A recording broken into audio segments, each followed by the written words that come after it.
saya sambil chatting sama beberapa mahasiswa tahun kedua gitu ya, yang baru naik dari tahun pertama.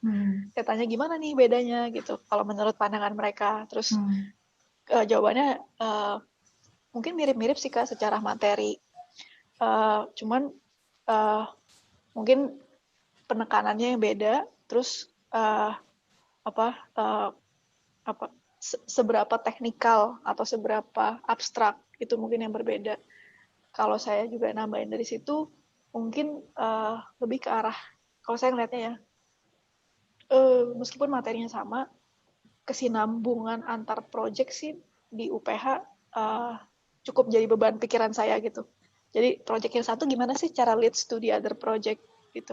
Dan kemudian apa yang secara skill, secara konten, secara tingkat kesulitan itu apa yang terus accumulatively dibangun gitu sampai akhir ke studio dasar 2.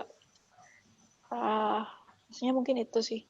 Yang lain-lain sih sebetulnya kurang lebih susunannya sama, selalu dimulai dengan yang tidak terlalu arsitektural, yang bukan bangunan gitu ya. Oke. Makasih Anis.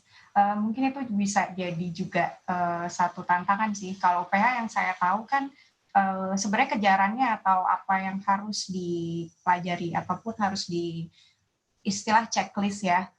Checklist untuk kompetensinya selalu sama, cuman selalu berbeda di lebih ke arah metode pedagoginya kan ya, terus tugas-tugasnya juga tadi kalau lihat dari 2000 berapa sampai berapa itu juga sebenarnya kejarannya sama, cuman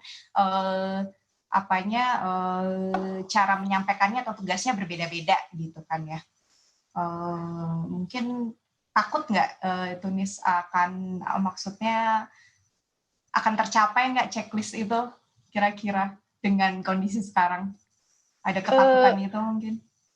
Kalau mau ngomongin kondisi sekarang sih sebetulnya harus dijalanin dulu sih ya, harus dicoba gitu. Karena nggak bisa tahu juga bisa atau enggak. Masih melihat satu semester ini dulu sih. Yang menakutkan semester berikutnya lagi kalau di UPH. Semester yang pertama mungkin masih bisa lah harusnya. Oke. Bu Ratna mungkin ada komentar Bu atau sharing? Mbak Anis, mungkin karena di UPJ juga sudah berulang-ulang ya, jadi kita tidak ada kesulitan sebenarnya untuk menerapkan kurikulum di tahun pertama ini. Walaupun di beberapa tahun gitu ya kita selalu evaluasi terus memperbaiki gitu ya metode yang kita gunakan gitu. Kira-kira mahasiswa mulainya dari model dulu atau dari gambar dulu gitu. Misalnya seperti itu. Jadi kita coba nanti mulai gambar dulu.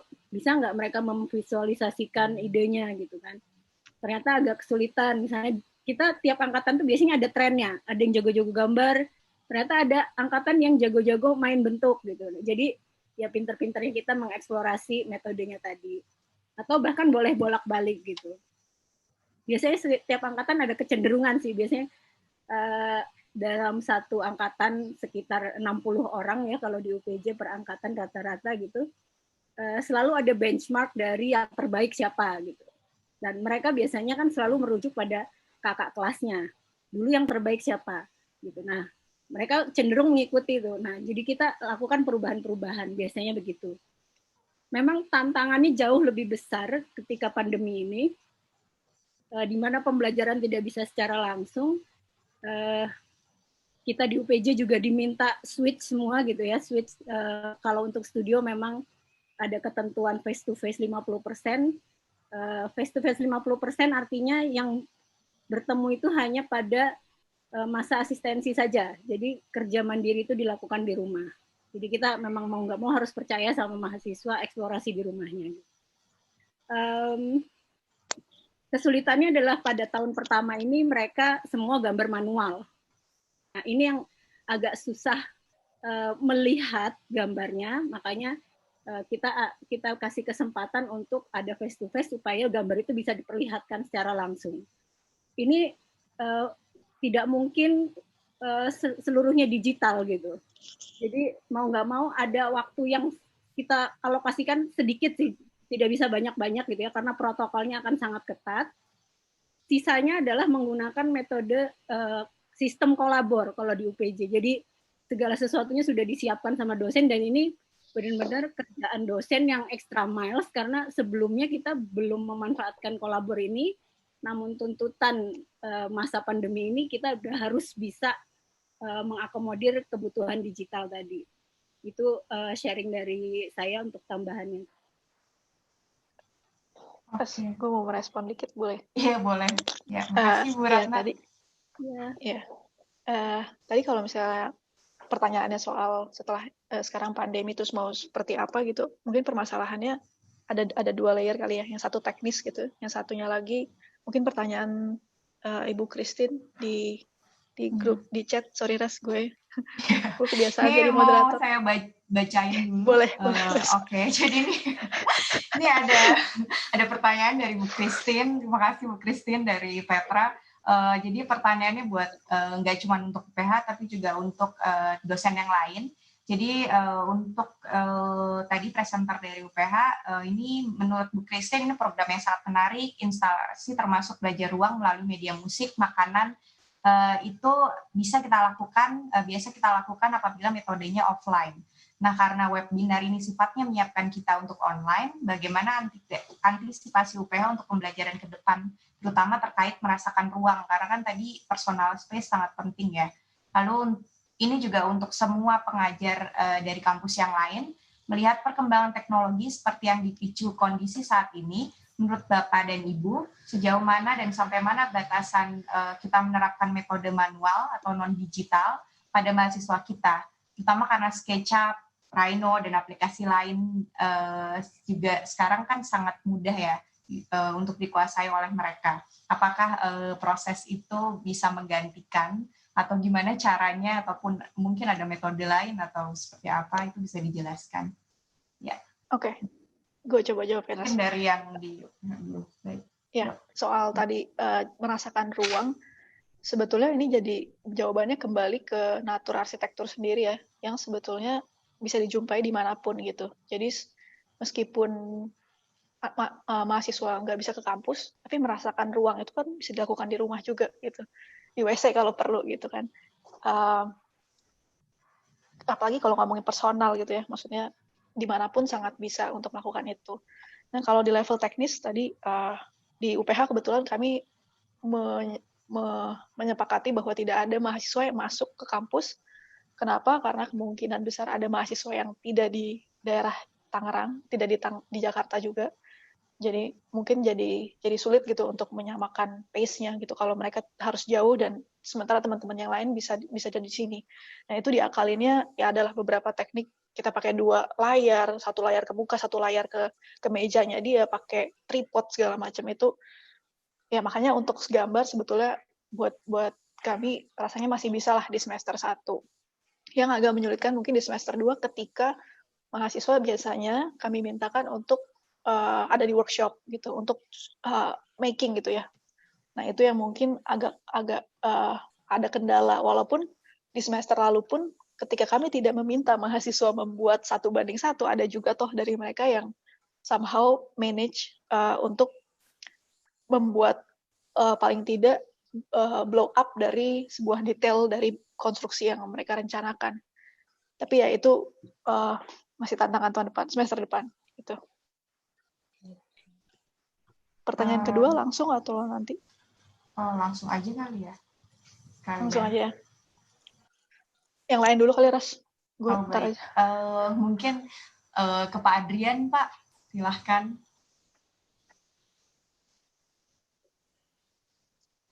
Oke, ya kalau tentang kaitannya ke kondisi sekarang ya emang kita juga sempat merasa kesulitan ya juga mencari tahu juga dari teman-teman yang lain tuh bagaimana ya orang semua masih harus manual ya, bagaimana kita mengajarkan narik garis itu aja mau gimana coba kalau kita nggak berhadapan, tentu kurang apa ya, kurang efektif ya, atau memegang model fisik itu kan cukup penting juga ya. Jadi memang itu tadi, emang kalau menurut kami ya, emang perlu dicoba metode-metode lain itu ya untuk sementara ini, bahwa ya bisa diusahakan gitu, bagaimana dia merasakan ruang itu dituangkan dengan cara lain, dan disuruh membuat narasi gitu. Jadi ruang itu diungkapkan ke dalam narasi gitu. Ya kita berharap nanti kedepannya udah lebih baik. Nah, tapi untuk sekarang tuh dia coba dulu diabstraksikan dalam bentuk yang lain gitu. Sampai nanti berharap keadaan lebih baik, ya kita udah bisa menghadapi yang manual lagi gitu istilahnya. Ya kita juga hidupnya di aslinya nanti kan arsitektur ya untuk masa sekarang ya fisikal ya. Ruangnya masih ruang fisikal. Jadi ya Selamat siang Pak Adrian. Mbak Apriani, saya boleh langsung berinteraksi nggak? Halo.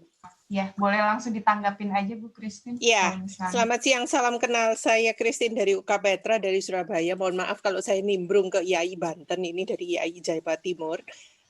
Masalah-masalah yang mungkin kita hadapi karena beberapa teman-teman tadi saya lihat punya problem yang mirip ya, karena ada beberapa yang misalnya sketsa kayak seperti menggambar ekspresi, menggambar bentuk, itu tadi teman-teman saya lupa dari universitas mana. Itu mungkin hal-hal yang kami juga mengalami kesulitan karena biasanya kami membawa anak-anak untuk keluar. Nah, kalau teman-teman dari UPH tadi, saya sepakat sih bahwa arsitektur bisa dirasakan dengan sense apapun. Karena dengan musik, dengan rasa itu sesuatu yang sangat menarik. Nah, sekarang untuk menggantikan materi-materi seperti kami harus membawa sketsa outdoor. Biasanya kami jalan-jalan ke Batu, ke Pandaan gitu. Nah, sekarang hanya dengan di rumah. Ini kira-kira trik-triknya mungkin saya bisa mendapat masukan dari Bapak Ibu yang lain gitu. Kira-kira bentuknya seperti apa ya? Bu Apriani boleh tanggapin? Iya, Pak Dana mungkin kalau ini mungkin memperjelas yang dari Bu Christine, mungkin nanti lebih ke arah ini ya, karena sekarang kan pasti kita semuanya baru persiapan untuk masuk ke semester baru ya. Jadi mungkin yang dipertanyakan adalah kiat apa sih yang sebenarnya sudah disiapkan oleh Bapak Ibu, bisa di-share juga gitu kali ya. Karena tadi Pak Adrian kan menyampaikan bahwa memang sulit ya, karena di semester 1 itu seperti menari garis, sketsa, biasanya gimana kita yakin tuh kerjaan dia sendiri, apakah kami harus nongkrongin dengan Zoom begitu. Padahal kan ini biasanya dilakukan karena kita bertemu fisik di studio, kita bisa melihat, ya ini pasti tarikan garis dia gitu. Ya, terima kasih Mbak Adrian.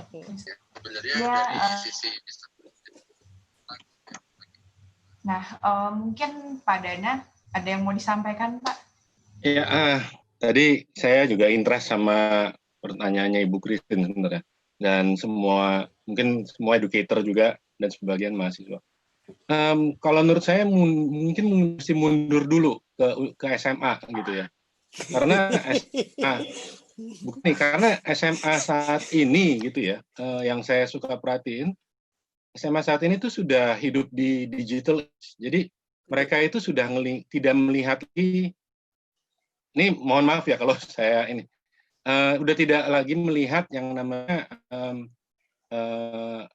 yang menarik garis gitu, buat mereka bingung karena hidupnya sudah di digital. Betul sekali. Saya kaget waktu anak Ursula kelas 3 SD disuruh menggunakan SketchUp membuat dalam tanda kutip rumahnya dia. Terus saya sampai bingung karena kebetulan ponakan saya hidup di sana gitu. Terus maminya ribut saya, gimana cara pakai SketchUp? Saya lagi bingung, ngapain pakai SketchUp? You kan nggak ada hubungannya sama arsitektur. Enggak, buat anak saya. Terus saya kan lihat, loh kok kenapa disuruh bikin dana? Nggak tahu nih sekolahnya suruh bikin. Dan anak itu bisa loh. Saya ngajarin nih cara bikin blok nih begini, ini begini. Kamu ketik begini, nanti masukin nilainya. Jadilah itu rumah. Saya bilang, mampus lu anak sekarang. Betul sekali itu Pak. Jadi sudah saya alami. Iya, sensitivitasnya itu mulai berubah. Nah, kemudian next-nya itu gurunya udah lagi minta, bisa nggak dia tahu yang namanya hubungan badannya dia dengan lingkungannya. Jadi yang pusing memang orang tuanya gitu. Kemudian nanya lagi ke saya, dan itu gimana sih caranya ngatur ini gini-gini? Gimana anak itu bisa merespon lingkungannya gitu? Saya bilang ini anak kelas 3 SD udah serasa kayak anak kuliah S1, saya bilang semester 1 gitu. Dan menurut saya teknik yang mesti di-utilize menurut saya itu adalah video. Jadi videonya itu harus interaksi. Kalau saya bilang, jadi video itu bukan cuma one way seperti kita syuting satu film, tapi juga harus ada interaksi dengan lingkungannya. Jadi misalnya ada poin ukuran yang dia harus develop, terus kemudian bagaimana dia merekam, membuat sequences gitu ya, dengan foto stop. Kalau saya bilang namanya motion gitu.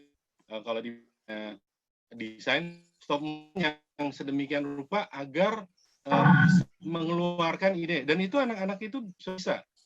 Memang tanya yang memang mesti beranian untuk dalam tanda kutip maksa. Oke, kita harus this one gitu loh.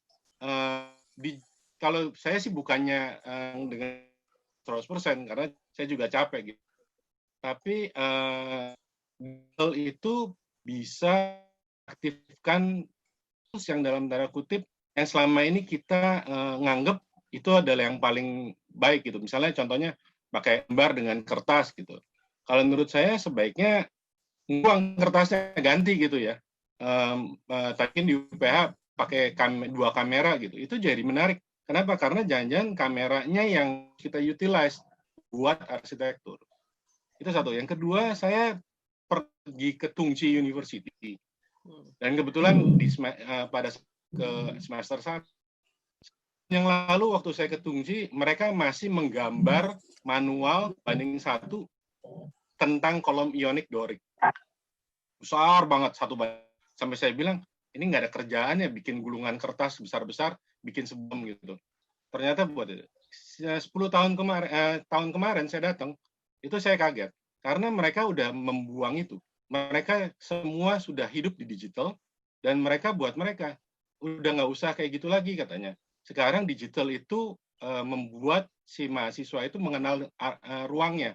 Bagaimana caranya? Itu utilize yang namanya video, kamera. Jadi mata itu didoublein istilahnya mereka untuk mengcapture lingkungannya. Dan semua ceritanya, storyboardnya sudah tidak pakai manual, pakai tulisan lagi, tapi diceritakan dengan bahasa badan. Terus kemudian teksnya tuh pun dibuat sedemikian rupa. Walaupun ada beberapa yang menurut saya agak off gitu, karena kesannya jadi kayak bikin film gitu. Tapi secara arsitektural storyboardnya berubah gitu loh. Storytellingnya berubah, nggak cuman nilainya ini gitu. Tapi dia diajak untuk scale tuh gimana sih caranya cerita. Nah, videonya itu tuh menceritakan scale yang di mana-mana, terus kemudian dirangkumkan sama mereka. Kalau kayak gitu, scale menurut Anda gimana cara mendevelopnya? Jadi videonya itu ada preseden, jadi preseden itu tetap dilakukan gitu ya. Tapi punya topik khusus, misalnya scale gitu ya. Dan scale itu ditarik ke dalam dia punya project gitu. Dan bukan project, dia punya rangkuman pengertian tentang scale. Itu yang jadi menarik menurut saya. Itu aja Bu Apriani. Bu Sarah, sorry. Makasih Pak Dana. Mungkin tadi yang jadi sorotan yang menarik bagaimana caranya sebenarnya mengutilize sesuatu yang sebenarnya mereka juga, karena kan istilahnya sekarang kita mengajarnya ke generasi Z ya, yang sebenarnya mereka sendiri juga sudah tinggal di digital ini ataupun udah, cuman bagaimana caranya menggunakan itu sebagai tools untuk pengajaran gitu.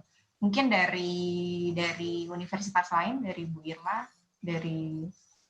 ada tanggapan atau dari Bu Astuti ataupun dari ya. Terima kasih Pak Dana.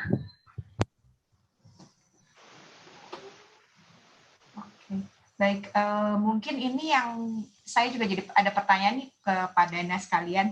Jadi mungkin kalau yang tadi lebih ke arah belajar skala dan lain-lain mungkin bisa melalui tadi sesuatu yang diutilize. Tapi kalau mengenai teknik konstruksi ataupun pengenalan bahan gimana nih Pak?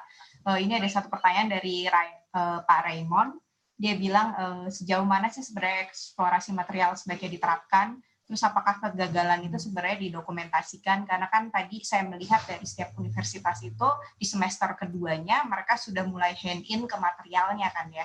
Dan mungkin kalau tadi dari ceritanya Pak Dana, mungkin kalau skala dan lain-lain itu bisa dengan utilize. Tapi kalau dengan material gimana nih? Apakah ada, ataupun dengan pendapat dari dosen-dosen yang lain bisa juga?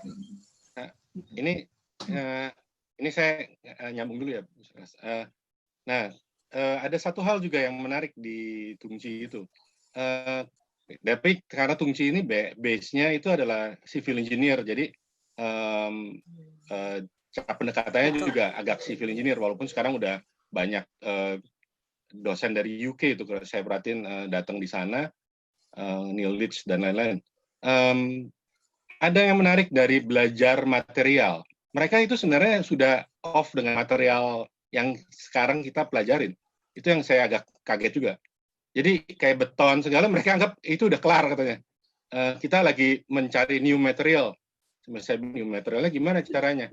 Nah, mereka itu saat ini sih sekarang kalau, ya tentu bukan di semester 1 ya. Karena mereka kalau nggak salah semester 1-nya itu nggak sama sekali nggak ngutak-ngutik structure malah. Mereka tuh kalau nggak salah di year 2 yang baru ngutak-ngutik structure. Tapi mereka diajak untuk mengenal propertiesnya material. Jadi di dunia ini kalau saya di mereka punya pelatihan gitu ya, di kampusnya, materialnya itu dikenalkan melalui ya tetap pendekatan dengan benda yang ada di sekelilingnya dia. Jadi misalnya contohnya kayu, segala itu tetap dikenalin. Tapi mereka itu bukan kenal kayu selesai sampai kayu, tapi enggak. Mereka itu yang lucu tuh belajar propertiesnya. Jadi kayu itu tuh harus dibelah sama dia, belajar kalau di Excel itu gimana, terus kemudian diutilize masuk ke CNC itu seperti apa. Jadi saya perhatiin semester 1-nya mereka tuh sudah biasa kenal CNC, kenal yang namanya 3D printing, itu udah benda umum karena ternyata semester 1-nya mereka properties material itu yang diajarkan sama mereka. Jadi kalau kita tuh masih kenal, oh ya kayu itu berupa balok gitu ya. Nah kalau mereka udah nggak kenalnya, mereka bukan hanya kenal seperti itu, tapi oke, kayu itu posibilitasnya apa ya? Kalau di industri itu pecahannya apa? Jadi udah nggak kenal kayu solid sebenarnya kalau di level mereka. Karena industri di lingkungannya juga udah berubah. Terus udah itu bahan yang paling mereka lagi develop gilaan itu adalah plastik sama karbon. Jadi saya juga bingung karena kayak kalau Tungci karena Universitas raksasa gitu ya, mereka punya tuh panggangan karbon yang segede gajah gitu. Terus kemudian, loh ini buat apa? Sebenarnya ini bukan proyeknya arsitektur, tapi proyeknya mereka punya jurusan kapal kalau nggak salah. Tapi mereka menggunakan lab yang sama untuk mendevelop arsitektur gitu. Itu yang menarik. Dan itu si mahasiswa itu diajarin benda yang di luar, menurut saya sih di luar dari basicnya gitu. Jadi kayak karbon itu mereka itu belajarnya bagaimana bikin castingnya, bagaimana mock up castingnya, seamless itu seperti apa ya. Nah bahasa-bahasa itu yang dikeluarkan sama mereka.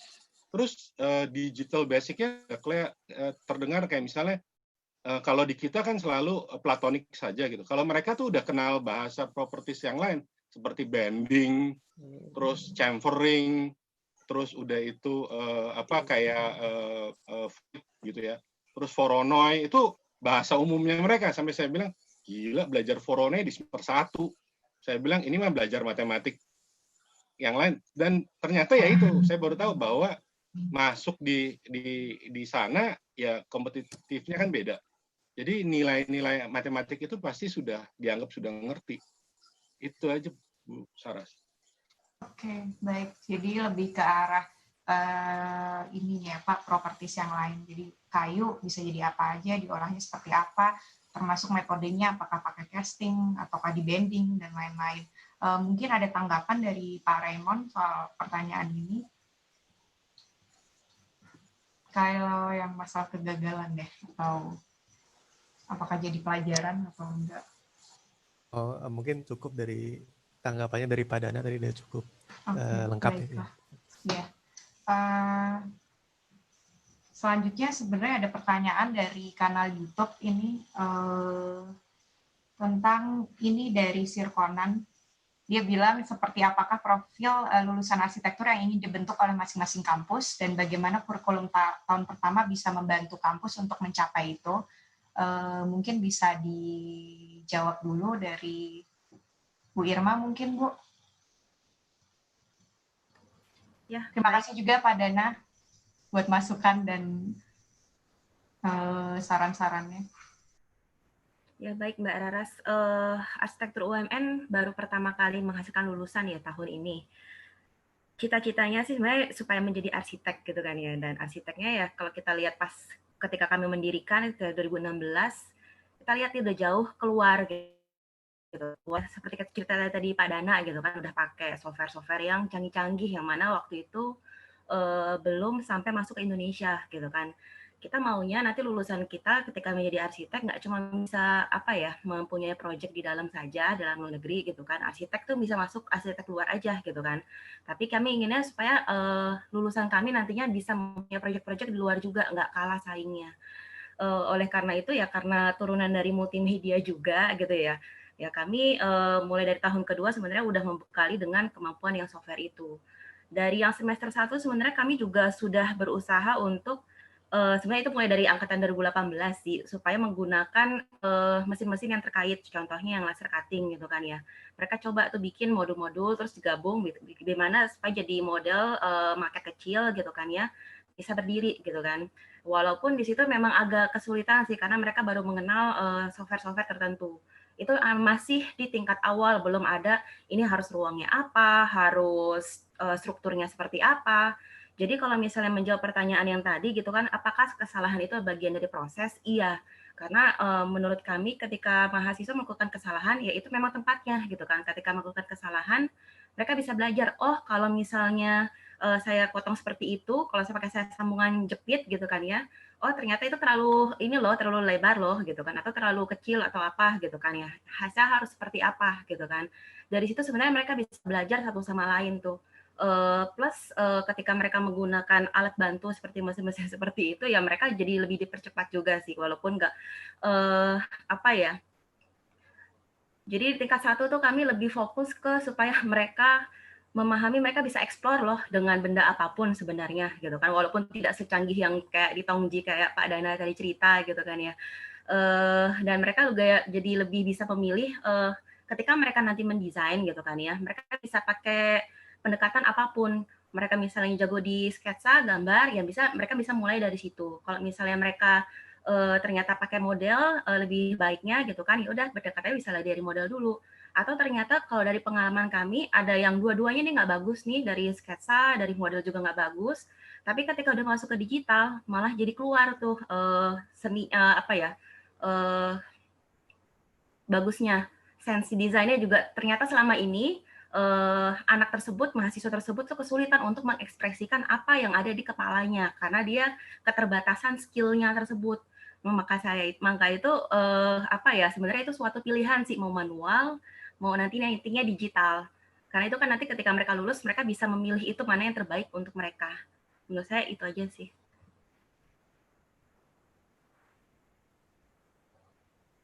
Mungkin dari universitas lain ada yang ingin ditambahkan atau profil lulusan arsitekturnya? Ya Mbak Raras. Oke, Bu saya tambahin. Di ini hampir mirip dengan yang disampaikan Bu Irma. Ketika di tahun pertama, mahasiswa kita kenalkan dengan barang nyata, benda 3 dimensi atau 2 dimensi, kemudian mereka mencoba merasakan dengan benda-benda nyata tadi. Memang jujur benar kita menghadapi kondisi pandemi untuk berusaha mengubah metode yang kemarin secara nyata kita ajarkan kepada mahasiswa tahun pertama, yang kebetulan mereka yang selama ini kami evaluasi adalah mahasiswa yang ketika kita ajak ke ranah arsitektur itu belum begitu mengerti. Taunya mereka adalah menggambar yang bagus secara visual. Jadi cara mengubah itu kita ajak mereka untuk mengenali entah benda 2 dimensi atau gambar, kemudian kita ajak mereka dengan hand drawing-nya, mengubah apa yang dia lihat dituangkan dalam gambar mereka. Nah, dari evaluasi sementara ini, memang terima kasih Bu Christine dan Pak Dana, kita juga sedang menyusun semacam pembelajaran interaktif dengan menggunakan video. Cuman kadang bagaimana kita bisa memantau tadi, sejauh mana mahasiswa itu bisa paham dengan apa yang sudah kita berikan melalui video. Nah, sebagai alternatif penyelesaiannya adalah nanti akan ada satu sesi dalam satu rangkaian semester atau 15 kali tatap muka itu, ada yang kita conference. Jadi medianya ada conference. Memang besar-besaran perubahannya yang kami sebagai pendidik pun juga harus berubah. Yang kami alami seperti itu untuk di tahun pertama ini. Kemudian dengan era digital, memang kita akui dengan era digital, di tempat kami begitu di semester 2 semester 3 sudah diperkenalkan dengan basicnya digital dan kemungkinan perkembangannya. Nah, di semester 4 mereka bisa memilih kalau akan menggunakan manual atau dengan perangkat digital, dipersilahkan. Itu yang memang kami rasakan, Pak Dana, Bu Christine, luar biasa yang harus effort kami lakukan dalam waktu 1-2 bulan ini. Demikian Mbak Raras. Iya. Terima kasih. Ya, terima kasih Ibu responnya. Mbak Sarah. Ya, gimana Pak Dan? Ya, saya bukan ada hal yang memang mesti disadarin dengan generasi Z ini nih. Kita tuh harus memberikan wawasan yang seluas-luasnya dan opsi yang sebanyak-banyaknya. Dan ada satu lagi sebenarnya, keberanian untuk ya nggak jadi polisi. Karena kadang-kadang nih, ketika mereka di-push di framework sedemikian rupa, mereka malah mati istilahnya gitu ya. Kalau saya perhatiin gitu ya, malah mereka tidak berkembang. Tapi kalau kita lepasin, terus kemudian kita memfasilitasi, makanya saya suka bilang, bukannya saya setuju 100% dengan kurikulum merdeka, spirit kurikulum merdeka itu kalau memang benar gitu ya dilaksanakannya, spiritnya itu adalah learning. Jadi si mahasiswa itu harus membangun sendiri, mereka punya knowledge dan ilmu. Dan salah satunya yang paling penting itu adalah mereka juga harus sadar posisinya dia itu apa dan maunya apa. Makanya kalau menurut saya ada hal yang harus dikampanyekan next sama Dikbud, itu adalah opsi-opsi kepada semua universitas agar apapun bisa gitu loh untuk membangun mereka punya knowledge, memang cuman base-nya di arsitektur. Jadi misalnya jangan lagi kita jadi polisi, oh ya ini harus bikinnya sama semua rata kayak zamannya Bauhaus gitu ya. Sekarang ini bisa aja mereka membuat dinding bagaimanapun, tapi dikuncinya di codes-nya. Jadi misalnya contohnya ada standar loh yang Anda harus penuhin kalau menggambar ini, karena ini adalah bahasa universalnya arsitektur yang Anda harus terima. Tapi gimana caranya menciptakan itu silakan aja. Itu menurut saya harusnya dengan gitu dengan apalagi dengan kurikulum merdeka. Thank you. Mungkin ada tanggapan dari yang lainnya. Ini seharusnya forumnya sudah selesai sampai sekitar 17.15, tapi mungkin saya tutup di jam 5.30 gitu ya. Mungkin tadi juga menambahkan apa yang disampaikan Pak Dana, bahwa sebenarnya istilahnya sudah ada code yang harus dicapai, tapi metodenya bagaimana itu kan sebenarnya bisa selalu dieksplor lagi, terutama untuk pengajar-pengajarnya. Dan yang kami ingatkan lagi sebenarnya bidang pendidikan IAI di sini sesungguhnya memfasilitasi forum ini adalah hanya sebagai awalan saja sih. Jadi diharapkan sih memang di waktu lain atau di kesempatan lain Bapak Ibu juga bisa menginisiasi sendiri untuk mengobrol antar sesama pengajar gitu mengenai metode yang akan dipakai ataupun apa yang dikembangkan, karena sebenarnya itu yang justru ingin digagas sama oleh bidang pendidikan ini sih, komunikasi antar pengajar dan tukar pikiran tentang metode. Jadi Bapak Ibu tidak sendirian di sini. Jadi juga tahu bahwa di sini banyak yang masih bertanya ataupun masih istilahnya trial dan error. Jadi kami sih mengharapkan bahwa forum ini bahkan bisa dibawa oleh Bapak Ibu sendiri di luar dari apa yang diinisiasi oleh IAI. Gitu. Baiklah, mungkin ada yang mau ditambahkan? Ya, oke. Ya. Baik, Pak Adrian. Ya, ini aja menarik apa yang dibawa Pak Dana tadi ya, bahwa ya emang zamannya sekarang zamannya generasi Z dan digitalnya sudah hidup di digital seperti yang di Tongji tadi, dan udah mengeksplorasi material yang berbeda. Ya bahkan kita tahu di Eropa itu udah lama ya yang mereka mengeksplorasi material berbeda itu. Tapi bagaimana pendapatnya itu kalau kita tarik lagi ke pasarnya nanti loh. Kita di Indonesia itu kan masih luas banget. Apakah jika profilnya ke arah seperti itu, nanti ketika mereka lulus, ternyata masih berhadapan dengan tukang manual, konstruksi manual, bahkan untuk menyampaikan gambar pun mungkin masih manual gitu. Nah itu yang saya pengen tanya pendapatnya bagaimana ya? Gimana kita menengahi ini gitu? Tentu saya setuju dengan yang apa kita udah menghadapi yang perubahan itu ya, tapi Indonesia sendiri kan beda ya, jauh ya, ada yang sudah ya kita tahu pokoknya jauh. Nah itu gimana kira-kira ya? Mungkin sorry Pak Adrian, sorry Bu Sarah, saya jawab ya Bu. Iya, langsung dijawab aja Pak Dana. Gini, saya juga kalau ditanya, saya bukan cenayang gitu ke depannya gimana. Cuman ada satu hal yang menarik yang saya pelajarin di generasi Z ini. Mereka self-learning-nya itu sangat kuat. Jadi anak-anak SMP, SMA itu, mereka itu kalau dulu zamannya saya gitu, apalagi mungkin dulu terpaksa harus menghafalkan yang namanya rumus fisika tanpa kita harus tahu katrol itu bentuknya kayak apa gitu. Ya terima aja lah, pokoknya katrol ada 3 bulat nyambung gini, untuk rumusnya begini, udah telen. Tapi anak sekarang itu mereka nggak bisa dikasih begitu. Mereka akan nanya dulu, bentuknya kayak apa sih yang saya harus pelajarin? Itu yang buat saya kaget. Hah, kok lu kenapa nanya gitu ya? Ini kayaknya ada yang salah nih. Kayak zaman saya mana ada yang berani nanya ke gurunya begitu gitu. Tapi mereka nanya dulu, maunya endingnya terakhirnya apa. Jadi saya percaya mereka itu akan belajar sendiri dengan caranya mereka.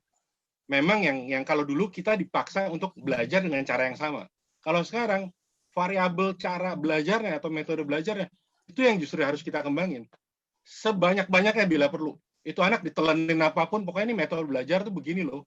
Ada yang dari A ke B, ada yang dari D ke Z, ada yang dari A, B, Z, D, itu terserah. Dan mereka akhirnya milih, oh saya bisa belajarnya yang ini. Terus terang nggak nyangka gitu ya, ya saya juga ngajar gitu ya. Ada mahasiswa belajar musik karena untuk tugas akhirnya. Karena setengah maksa, pokoknya lu bikin musik harus tahu gimana cara main piano. Terus terakhir dia terpaksa belajar piano dan kemudian memainkan pianonya itu, caranya belajar dari mana? Dari YouTube, Pak. Itu kan ada tuh software untuk belajar piano katanya sekarang. Dan mereka ajarin beneran. Sampai saya bilang, weh ini anak canggih. Walaupun ya main pianonya hancur gitu ya. Tapi Pak, ya buat saya 3 bulan bisa piano, itu orang gila buat saya gitu. Kenapa? Karena kalau zamannya saya, bayangin 2 tahun itu belajar tangga nada mulu. Ini kan enggak. Bisa main musik dengan mudah gitu. Sampai saya bilang, kok bisa begitu ya? Nggak tahu, Pak. Pokoknya saya ngeliatin itu, ikutin. Lama-lama saya bisa sendiri tuh. Belajar berapa jam terus-terusan katanya. Dan kemudian, gara-gara itu ya dia kemudian baru mengerti. Oh, yang namanya harmonisasi tuh itu ya. Oh, yang namanya pitch nada tuh itu ya. Yang namanya turun setengah nilai, naik setengah nilai itu seperti itu. Padahal dia dari SMP, ya mungkin dari SD kali ya, belajar musik itu udah makanan dia sehari-hari. Tapi dia pengakuannya, saya tidak pernah kenal yang namanya nilai musik sebenarnya. Karena menurut dia, itu benda yang abstrak. Tapi begitu dia mainin, dia baru tahu, oh sebenarnya tuh caranya begini toh, gitu loh. Sampai saya bilang, wah ilah, ya ini metode. Jadi akhirnya kalau buat saya, kembanginlah metode apapun, silahkan dia mau apa, cuman jaga koridornya. Lulusannya mau endingnya apa, itu aja sih. Bener, lulusannya mau kayak apa. Tapi kan dijadiin benda yang seragam, kalau menurut saya itu yang jadi untuk generasi Z ini. Saya boleh nanggapin Pak Dana, Mbak Saras? Silahkan. Iya, boleh. Ya, Bu. ini menarik sih, karena yang disampaikan Pak Dana, saya kebetulan membaca di chatroom, ada pertanyaan Pak Dana yang sangat menarik buat saya. Kenapa sensitivitas terhadap manual menjadi penting? Maksudnya metode manual menggambar dengan tangan dan lain sebagainya. Nah, sebetulnya kalau ini pemikiran saya ya Pak ya, apa yang Bapak sampaikan tadi tentang sensitivitas bermain piano, karena kebetulan saya sendiri bisa bermain piano, dan saya ingat belajar piano tuh saya dulu 18 tahun, Pak. Kalau anak sekarang 3 bulan itu luar biasa memang ya. Tapi kita tidak bisa memungkiri bahwa dengan adanya metode, adanya perubahan, saya dengan anak-anak yang Gen Z ini mungkin sudah beda 20-30 tahun gitu. Jadi pasti ada sesuatu yang berubah. Cuman yang harus kita ingat, bukankah di dalam pendidikan, apakah tidak seharusnya kita kembali memanusiakan manusianya ya Pak ya? Jadi kalau seperti Bapak sampaikan tadi contoh-contoh di Chungchi, kebetulan saya tahun yang lalu itu mengadakan workshop bersama-sama dengan teman-teman di Chungchi juga gitu. Nah, saya mencoba untuk berdiskusi juga dengan beberapa dosen gitu ya. Memang seperti yang disampaikan Pak Adrian tadi itu pengalaman dari masing-masing universitas pasti berbeda di negara lain, dan Indonesia ini pasti kita punya local knowledge yang berbeda, kita punya konteks yang berbeda, pastilah berbeda. Untuk itu makanya kita masing-masing harus menyesuaikan. Tapi kalau buat saya, pengenalan manual atau metode manual untuk anak-anak di semester dasar itu buat saya itu tidak bisa kita lepaskan begitu saja. Karena bagaimanapun yang namanya melatih mengaktifkan tangan kita ini sebagai satu tools yang Tuhan sudah berikan pada kita, itu kan kayak kalau kita nggak pakai ini kayak bikin manusia itu cacat, jadi bukan manusia lagi gitu loh sepenuhnya. Terus buat apa tangan kita? Apakah bisa 100% dipindahkan digital? Bagaimana juga dengan isu bahwa anak-anak yang sekarang Gen Z itu juga punya pengaruh terhadap kesehatan gitu, karena mereka sekarang ini online terus gadget terus gitu. Terus kemudian mereka jadi, yaitu tadi, kalau mereka digital terus, bagaimana mereka menyadari keberadaan lingkungan sekitarnya, itu sih yang saya pikirkan. Jadi kalau buat saya, memang rasanya yang manual ini, mungkin saya kuno ya, tapi saya nggak tahu nih teman-teman educators yang lain, kalau pendapat saya sih di tahun-tahun pertama kita tetap harus manual, walaupun nantinya kita tetap akan mengembalikan mereka ke digital lagi. Gitu sih. Makasih. Ya, terima kasih Bu Christine. Mungkin ada tanggapan dari Anis? Boleh. Iya. Mungkin kalau saya ngelihatnya tangan itu bukan alat membuat ya. Karena kalau kita mau membuat, memang digital itu udah nggak ada yang ngalahin gitu. Mau bikin precise, mau bikin dia banyak gitu, itu nggak ada yang ngalahin. Tapi ketika tangan itu kita pakai untuk dilihat sebagai alat berpikir gitu. Betul. Saya rasa itu nggak tergantikan. Iya, gitu. Meskipun ketika tadi pada anak kok agak kontradiktif memang anak Gen Z, ya saya menyebut Gen Z, saya juga mungkin ya. Tapi para mahasiswa ini udah sangat terbiasa dengan digital, betul. Tapi at the same time, cerita Padana tadi sangat menggambarkan bahwa mereka sangat butuh yang fisikal. Gitu. Jadi kayaknya dua-duanya tuh bukan sesuatu yang perlu dipertentangkan sih. Gitu. Gimana Padana?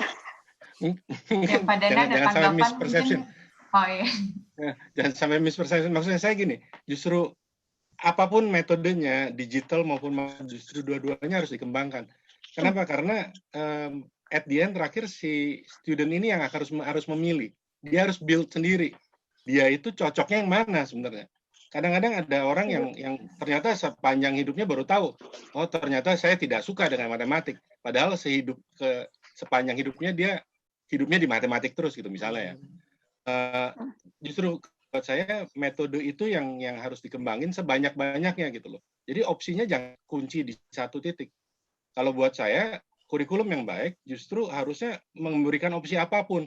Tapi yang penting lulusan endingnya maunya kayak gimana.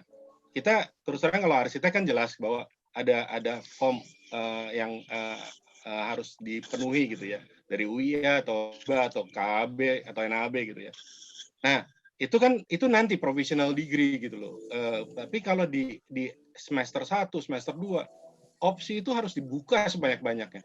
Karena apa? Karena kalau enggak sayang, justru lagi awal-awal itu yang dia harus mendevelop, mereka punya. Nanti terakhir di tugas akhir, oke, saya mau milih A, saya mau milih cara B, ya silakan aja gitu. Itu ini menurut saya. Sorry, bukan ini.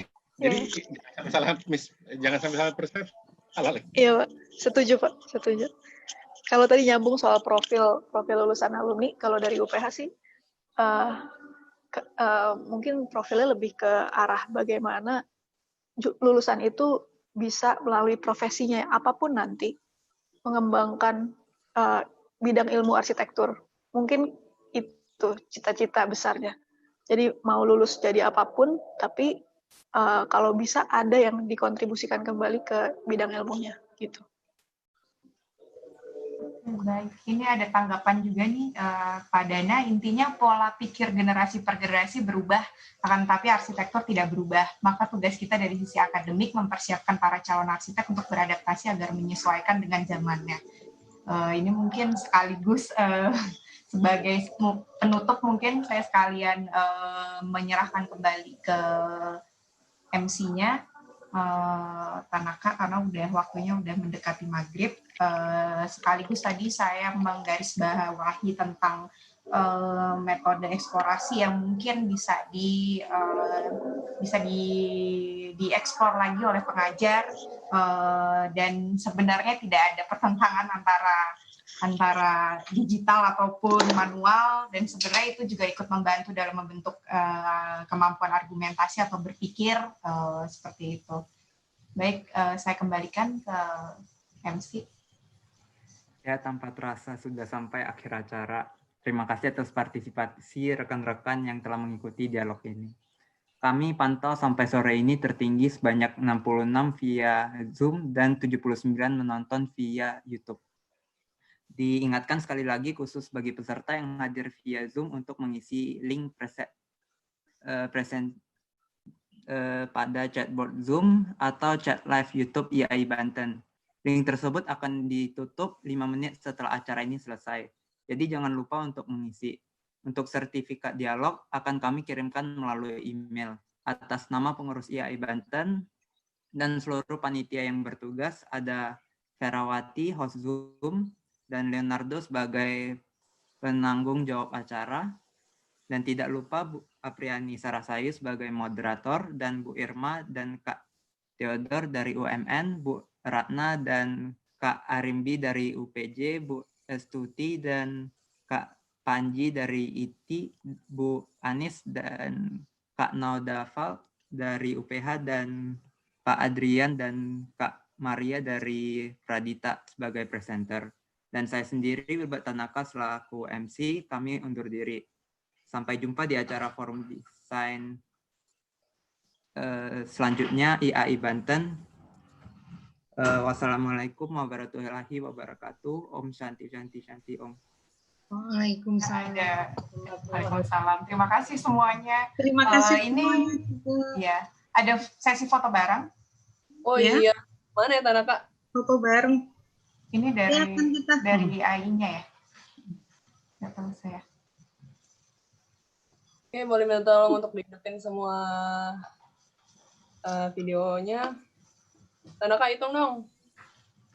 Di-capture-in. Saya yang capture.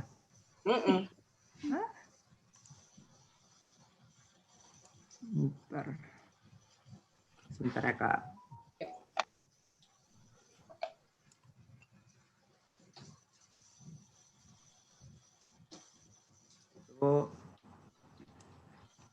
Ada 3 page. Iya. Saya